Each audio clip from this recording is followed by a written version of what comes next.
Bien, orgullo. Es lo primero que vamos a hablar. ¿Qué es lo que dice? Porque siempre tenemos que ver, no es nuestra opinión, es lo que el Señor dice respecto al orgullo. Miren lo que dice Proverbios 21:4. Dice, hay tres cosas que son pecado. Ser orgulloso, creerse muy inteligente y vivir como un malvado. Wow. Entonces, ser orgulloso, ¿qué significa? Significa creerte superior, creerte mejor, menospreciar a otras personas. El orgullo es lo contrario a la humildad y a veces es la propuesta de este mundo, ¿no? Que alcance ciertas cosas para ser mejor que el resto en una competencia sobre el valor que tenemos cada uno de nosotros. Y sabemos en Cristo que Dios no hace excepción de personas, que todos aquellos que confesamos su nombre, que vivimos para el Señor, que hemos decidido aceptar a Jesús como Señor y Salvador, tenemos el mismo valor, el máximo, el ser llamados hijos de Dios, pero todos somos igual de amados. Inclusive en la iglesia podemos tener ese orgullo de decir, no, envidiar a alguien, competir con alguien o lo peor, menospreciar a alguien. Porque me siento favorito de Dios, porque me siento muy especial, porque me siento muy ungido. Y la verdad es que nadie lo merece. Todo es por gracia. Entonces tengamos mucho cuidado con el orgullo. 2, creerse muy inteligente. ¿Te crees? ¡Wow! Un crack. Te cuento algo. La inteligencia te la dio Dios. Las capacidades te las dio Dios. Los dones y talentos te los dio Dios. Entonces no tienes nada que jactarte. La salud que tienes para desarrollar, para estudiar lo que estudiaste, desarrollar aquello en lo cual te desempeñas y que tengas un resultado favorable, dale la gloria a Dios en vez de creerte, wow, muy inteligente. Te cuento también algo. La sabiduría de Dios es tan grande, inmensa, no la podríamos comprender. Podemos comprender su amor, podemos comprender el carácter del Señor, pero su sabiduría es infinitamente superior a la nuestra. Entonces, no te creas tan inteligente. Y cuando tú, lleno de orgullo, y te la crees en base a lo que has podido conseguir en este mundo temporal, y todavía en base a ese orgullo decides vivir como un malvado. De eso habla este versículo 4 de Proverbios 21. También dice Proverbios 16:18, el orgulloso y arrogante al fin de cuentas fracasa. Impresionante. Acá nos están marcando el final del camino. Puede ser que estés tristemente animado por resultados temporales, en un mundo temporal, en cosas que van a pasar, pero recuerden que cielo y tierra pasarán, pero su palabra permanecerá. Son las verdades de Cristo, es el reino de los cielos, es el Señor que es eterno.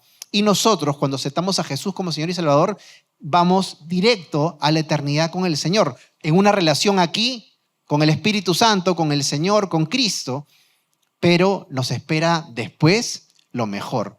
Y esa es la victoria del creyente. La victoria obtenida por Cristo en la cruz es la victoria del creyente.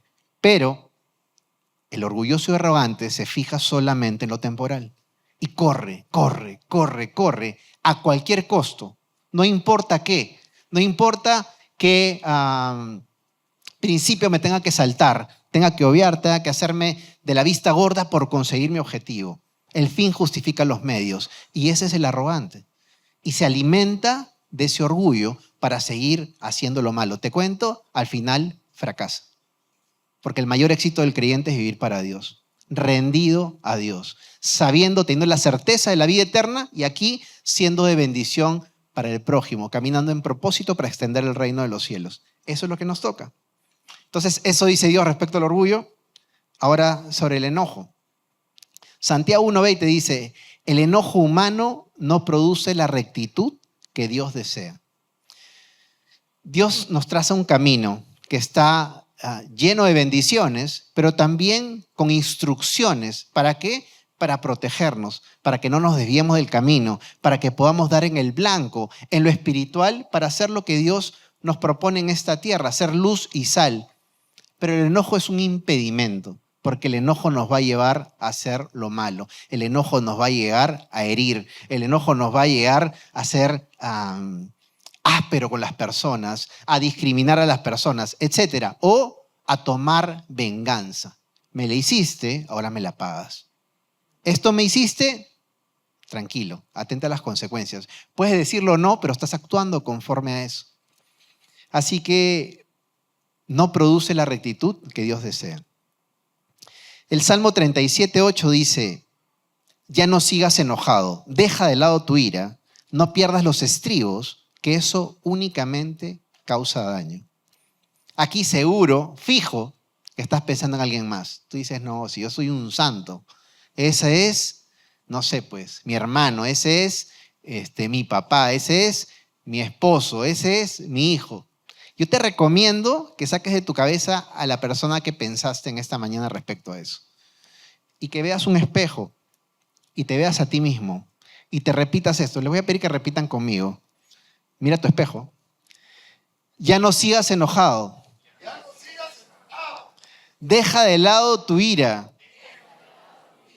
No pierdas los estribos, que eso únicamente causa daño. Es distinto, ¿no? Cuando lo vemos en el espejo de cuando lo vemos en el resto.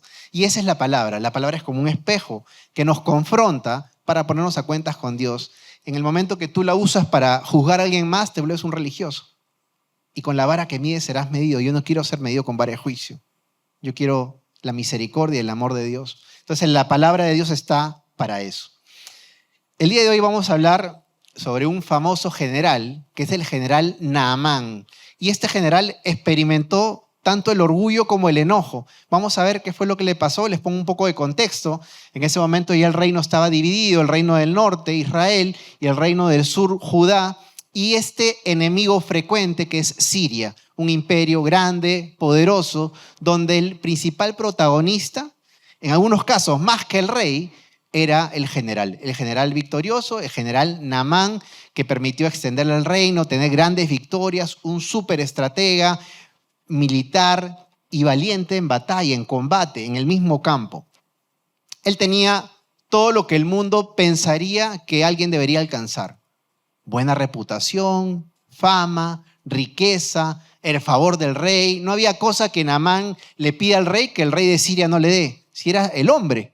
Era el hombre que traía los resultados, era el que traía conquistas, poder y riqueza, todo. Entonces, ¿cuál era el tema? Que Naamán tenía lepra. Vamos a leer qué dice 2 de Reyes, capítulo 5, verso 1. Dice, Naamán, general del ejército del rey de Siria, era varón grande delante de su Señor y lo tenía en alta estima, porque por medio de él había dado Jehová salvación a Siria. Era este hombre valeroso en extremo, pero leproso. Yo encuentro muy pocas referencias donde se refieren a la valentía de un hombre como se refiere a Naamán, ¿no? Quizás también en Gedeón y quizás en algunos hombres más, pero era espectacular, valeroso en extremo. Siempre hay un pero leproso. ¿Qué era la lepra? La lepra es una enfermedad, de hecho la conocen, una enfermedad de la piel que va avanzando, que genera dolor, que genera mucha vergüenza porque es muy externa la visibilidad de la enfermedad y también porque va avanzando la enfermedad y te termina matando. En esa época se relacionaba la lepra con una maldición, con una impureza. Era un hombre impuro, un hombre pecador y separado. Pero él no, él tenía toda la reputación, todo el reconocimiento, toda la honra, pero era leproso. La vida de Naamán no era completa. Tenía todo menos la salud. Entonces, qué interesante cómo Naamán llega a buscar ayuda de parte de Dios. En esas incursiones en que Siria atacaba a Israel, iba tomando cautivos para tomarlos por siervos. Y había una muchacha joven que había sido capturada, alejada de su familia, y servía en la casa de Naamán. Servía principalmente a la esposa de Naamán. Y miren lo que hizo esta chica. En verso 3. Cierto día, la muchacha le dijo a su señora, si mi amo tan solo fuera a ver al profeta de Samaria, él lo sanaría de su lepra. ¿Tú puedes creer que alguien que te aleja de tu familia, te toma cautivo, te toma por sirviente, por esclavo, y esa persona está enferma y cualquiera sin Dios diría que se muera con su lepra, ¿no? Mira lo que me ha hecho, me ha sacado, estoy llorando, estoy sola, aquí, etcétera, no tengo futuro. Y ella recomendándole a la señora, a la esposa de Naamán, si tan solo mi amo acudiera al profeta de Samaria. ¿Qué se refería? A Eliseo, que es tremendo profeta y nos da muchas enseñanzas el día de hoy, también en lo que vamos a ver en la palabra. Entonces, Naamán escuchó. ¿Qué hizo? Se fue donde el rey de Siria. Le dijo, rey, me han dicho que hay un profeta allá en Israel que me puede sanar. Entonces, el rey de Siria, no entendiendo, obviamente no conocía a Dios, le dice, ok, yo te voy a hacer una carta.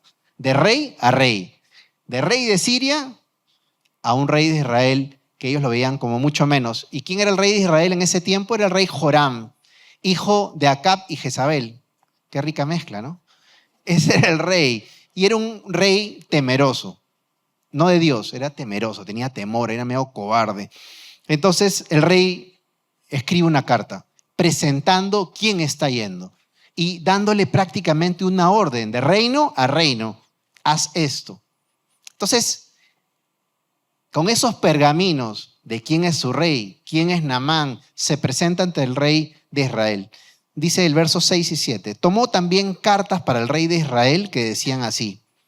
Cuando lleguen a ti estas cartas, sabe por ellas que yo envío a ti a mi siervo Naamán, para que lo sanes de la lepra. No le está preguntando, no le está consultando, le está dando una orden. Cuando el rey de Israel leyó la carta, horrorizado, rasgó sus vestiduras y dijo, ¿acaso soy Dios para dar vida y quitarla? ¿Por qué me pide que sane a alguien con lepra? Creo que solo busca pelear conmigo. El orgullo del rey de Siria, el orgullo de Naamán y el temor del rey de Israel. El rey de Israel lo único que pensó es, esta es una excusa para invadirme, para pelear, para conquistarnos de nuevo, para caer en cautividad. Y Naamán se presenta con todos sus pergaminos. Yo represento al reino más poderoso y soy el número 2 de ese reino. Tengo el respaldo de mi rey y tengo un ejército que te puede invadir mañana, respaldando la orden de su rey. Y ¿sabes qué? Cuando te presentes delante de Dios, yo te recomiendo que dejes tus pergaminos. No sé cuáles son. Seguro acá hay muchos ingenieros, muchos arquitectos y buenísimo, no me malinterpreten, buenísimo que estudien, que se preparen o quizás jefes en el negocio donde están, gerentes o más aún dueños de empresa, los felicito. Pero nada de eso marca una diferencia respecto a Dios. Dios te ama por quien eres. Entonces, deja tus pergaminos cuando te presentes con el Señor. Deja de jactarte por cosas temporales y terrenales. Y si han sido fruto de la obediencia de Dios, gloria a Dios. Pero eso no marca la diferencia. Lo que marca la diferencia es tu relación con Dios y tu intimidad. No dejes que esa trampa del orgullo por las cosas obtenidas te hagan pensar que tú eres distinto al resto o mejor que el resto. Pero Naamán todavía no había tenido ninguna revelación y se presenta, el rey atemorizado. Y Eliseo, que es un crack, fuera de serie, se entera. Uy, el rey ha rasgado sus vestiduras por esto. Y le dice al rey, rey, ¿por qué rasgas tus vestiduras? Mándame a ese hombre a que me visite.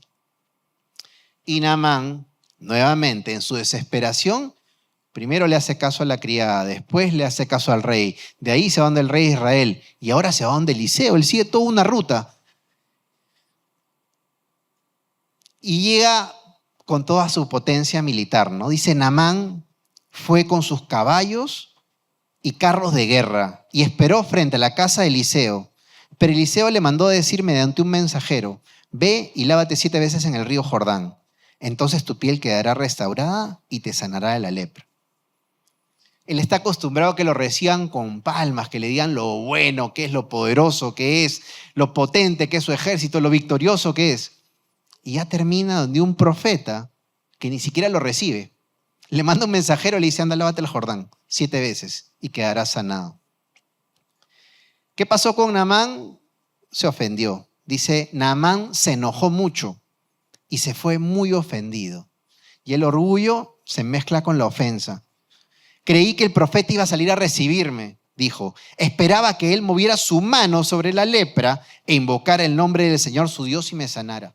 Acá, a veces nos hacemos una idea de cómo Dios debe obrar. Y qué desubicados que somos, ¿no?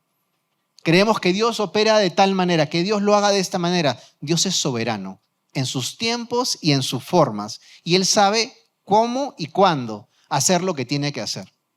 Pero Naamán se había hecho una idea.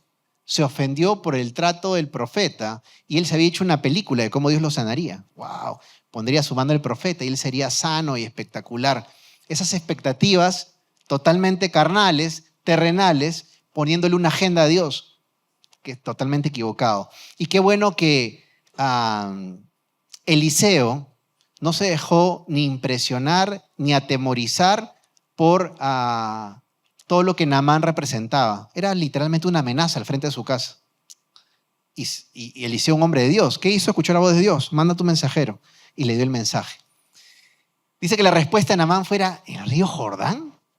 Si en Siria hay mejores ríos, mucho más famosos, mucho más lindos, mucho más grandes, como diciendo, este río de este pueblo, pues, inferior a mí, ¿yo qué tengo que hacer eso?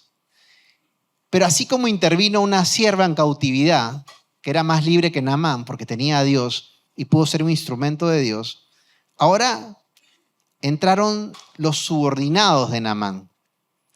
Versos 13 y 14 dice: sus oficiales trataron de hacerle entrar en razón y le dijeron: Señor, si el profeta le hubiera pedido que hiciera algo muy difícil, ¿usted no lo habría hecho? Así que en verdad debería obedecerlo cuando sencillamente le dice: ve, lávate y te curarás. Él estaba acostumbrado a lo complejo, a lo pomposo, y se había ofendido inclusive de una instrucción indirecta y tan simple. Y a veces, y démosle gracias a Dios por esos amigos que tenemos cerca, esos compañeros de fe que tenemos cerca que te hacen entrar en razón y te dicen: oye, no tires la toalla. Oye, no te vayas de la iglesia. Oye, no dejes tu llamado. No te dejes influenciar por la ofensa y por el enojo y tomes una mala decisión en tu vida que no honre a Dios. Nosotros no servimos al hombre. Nosotros servimos a Dios. Eliseo la tenía clarísima. Entonces, miren cómo Dios puede usar las personas a nuestro alrededor. Pero ¿saben qué rescato de Naamán? Supo escuchar. Con todo su orgullo y toda su ofensa, escuchó a la sierva y ahora escuchó a sus compañeros. Hazlo. Si te dijo eso, obedécelo sencillamente. Obedécelo. Entonces Naamán bajó, versos 13 y 14, al río Jordán y se sumergió 7 veces, tal como el hombre de Dios le había indicado, y su piel quedó tan sana como la de un niño y se curó. Espectacular. El milagro de la obediencia. El milagro de dejar tus pergaminos, de dejar tu orgullo, de dejar tu enojo, de dejar la ofensa y decir: lo voy a hacer a la manera de Dios. Podemos sacar muchas cosas para criticar a Naamán, pero yo prefiero enfocarme en esto, en la obediencia que tuvo. Quizás fue la desesperación. Y miren qué hermosa es la gratitud. Dice: después Naamán y todo su grupo regresaron a buscar al hombre de Dios. Se pararon ante él y Naamán le dijo: ahora sé que no hay Dios en todo el mundo excepto en Israel. ¡Wow! Reconociendo al único Dios verdadero. Ellos vienen de una cultura politeísta, donde adoraban dioses según su conveniencia. Un Dios para la agricultura, un Dios para la economía, un Dios para la guerra, un Dios para cada cosa que se me ocurre o necesito. Pero aquí vieron el verdadero Dios, el verdadero poder de Dios, la misericordia de Dios, sanando a alguien que decidió tener fe y obedecer. Y esa revelación que tuvo Naamán es una columna vertebral en nuestra fe, que tenemos el único Dios verdadero. Miren lo que dice la palabra en Juan 17:3. Dice: y la manera de tener vida eterna es conocerte a ti, el único Dios verdadero, y a Jesucristo, a quien tú enviaste a la tierra. La única manera de tener vida eterna. El camino, la verdad y la vida. No hay otro. No hay otro. Esa revelación que está en el Nuevo Testamento fue la revelación del único Dios verdadero que tuvo Naamán 850 años antes de Cristo. Jeremías 10:10, también Antiguo Testamento, dice: sin embargo, el Señor es el único Dios verdadero. Él es el Dios viviente y el Rey eterno. ¿No cantamos sobre eso? ¿No? sobre un Dios poderoso, eterno, amoroso, que no hay imposibles para Él, esa revelación la tuvo Naamán. Ahora, ¿cuál es la lepra que te trajo a conocer al Señor? Ponte a pensar. El caso de Naamán fue la lepra. En nuestro caso fue una crisis matrimonial. Lo que te quiero decir esta mañana es que Dios opera de una manera mucho más profunda y con mucha mayor abundancia de lo que nosotros podemos pedir. Porque inclusive Dios sabe mejor que tú lo que tú necesitas. Porque así es su sabiduría. Él va más allá de nuestra necedad, más allá de nuestro orgullo, más allá de nuestro enojo, va más allá de nuestras limitaciones naturales. Y Él sabe lo que tú necesitas. Entonces, Naamán, buscando ser sanado de la lepra, que de hecho lo consiguió, pudo conocer al Dios verdadero y pudo confesar que el único Dios verdadero es el Dios de Israel. Impresionante. Así nos pasó. Vinimos buscando restauración matrimonial, a ver quién nos ayudaba, a que mi esposa vivía con alguien mejor que el energúmeno con que vivía y las cosas malas que se hacían, etc. No pensamos encontrar salvación ni encontrarnos con el Dios verdadero. No sabíamos ni siquiera que necesitamos la salvación. Pero Dios es tan bueno que buscando sanar la lepra, sanó lo profundo del corazón. Transformó nuestra alma, transformó nuestra mente, así como lo hizo con cada uno de ustedes. Pero nadie está exento a seguir peleando con estos temas, a seguir batallando con estos temas. ¿Qué hacemos para sanar el orgullo? Mira lo que dice Romanos 12:16. Vivan en armonía los unos con los otros. No sean arrogantes, sino háganse solidarios con los humildes. No se crean los únicos que saben. Tiene que ver, ¿no? El que se cree muy inteligente, ¿no? No te creas el único que sabe. El que tiene la sabiduría es el Señor. Y aprende a recibir de los que están arriba, imagínate en el trabajo, o alguien, una autoridad espiritual que tengas, de los que están a tu costado, tus compañeros, o si eres líder quizás, de los que están abajo. Aprende a recibir, puedes recibir de distintas personas. Y eso tiene que ver con humildad. El que se cree superior no recibe. ¿Él? Si yo tengo 20 años de creyente, él tiene 2, ¿qué me va a enseñar a mí? Orgullo, ¿no? En el negocio donde estás, pero si yo tengo tanto tiempo en la industria y ese tiene 3 años, ¿qué se ha creído? Qué insolente. Pusiste una barrera. Y Dios te quiere bendecir a veces a través de distintas personas y te pierdes la bendición por no escuchar una palabra de sabiduría, por el orgullo que a veces tenemos. No se crean los únicos que saben. ¿Cómo sanamos el corazón? Del enojo. Ahora, ya vimos el orgullo, el enojo.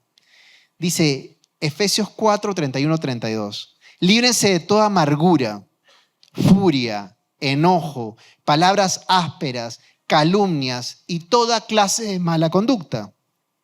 Por el contrario, sean amables unos con otros, sean de buen corazón, perdónense unos a otros, tal como Dios los ha perdonado a ustedes por medio de Cristo. Mira cómo empieza estos versos. Amargura, furia, enojo, palabras ásperas, calumnias, toda clase de mala conducta. Dice que tienes que hacer lo opuesto. Por el contrario, sean amables unos con otros. Oye, pero mira lo que me dijo y mira la forma que me lo dijo y me levantó la voz y me ofendió y tal. Sean amables unos con otros. No es condicional a lo que le haga el otro. Por eso la Biblia es para nosotros. Y por supuesto tu testimonio puede impactar en las personas a tu alrededor. No hay justificación que valide una mala respuesta áspera o golpe por golpe, ojo por ojo, diente por diente. Ese no es el evangelio. Sean amables unos con otros, sean de buen corazón. ¡Wow! Tenemos que tener un corazón sano. Sean de buen corazón y perdónense unos a otros. ¿Sabes lo que dice la palabra? Que el que no perdona no será perdonado. Y eso es demasiado fuerte. Porque nosotros creemos en la salvación a través de la fe, del perdón de nuestros pecados por el sacrificio de Jesús en la cruz, nuestra fe en que Él murió, al tercer día resucitó y está a la diestra del Padre. Y ese es nuestro camino. Espectacular. Salvación. Pero si tú decides retener la ofensa y no perdonar, no serás perdonado. Fuerte. Entonces Dios quiere que tengas un corazón sano. Estamos a un mes de la Navidad y ¿qué tal si trabajamos estas dos áreas? El orgullo y el enojo. Miren lo que dice Mateo 16, 26. Dice, ¿qué beneficio obtienes si ganas el mundo entero, pero pierdes tu propia alma? ¿Hay algo que valga más que tu alma? No pierdas el foco. Espectacular que Dios te bendiga y que puedas prosperar en tu trabajo. Espectacular que Dios prospere los caminos de tu familia.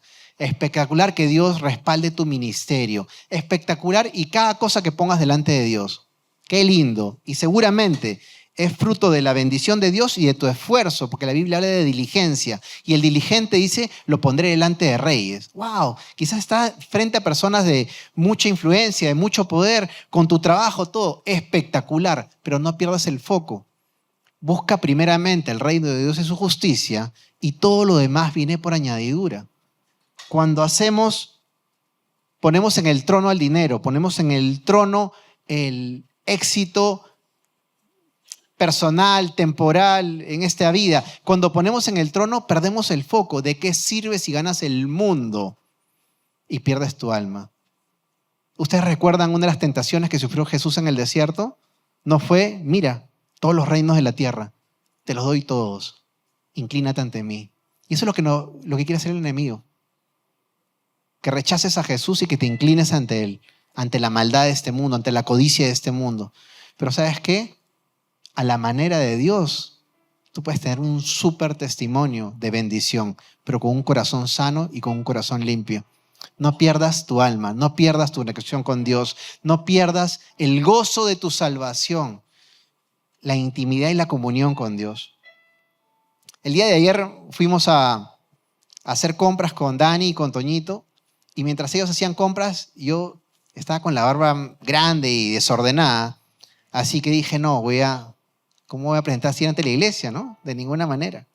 Entonces fui, evidentemente no me corté el pelo, me fui a hacer la barba, y el barbero, buena gente, me dice, señor, ¿qué se va a hacer? Le dije, no te pases. Le digo, la barba. Ah, ya, perfecto. Y cosas de Dios, porque no es que lo haga frecuentemente, le digo, es que mañana predico y tengo que estar presentable. Entonces me miró y me dijo, ¿predicas? ¿Y de qué religión eres? Le dije, yo soy cristiano. ¿Cristiano qué? Me dice.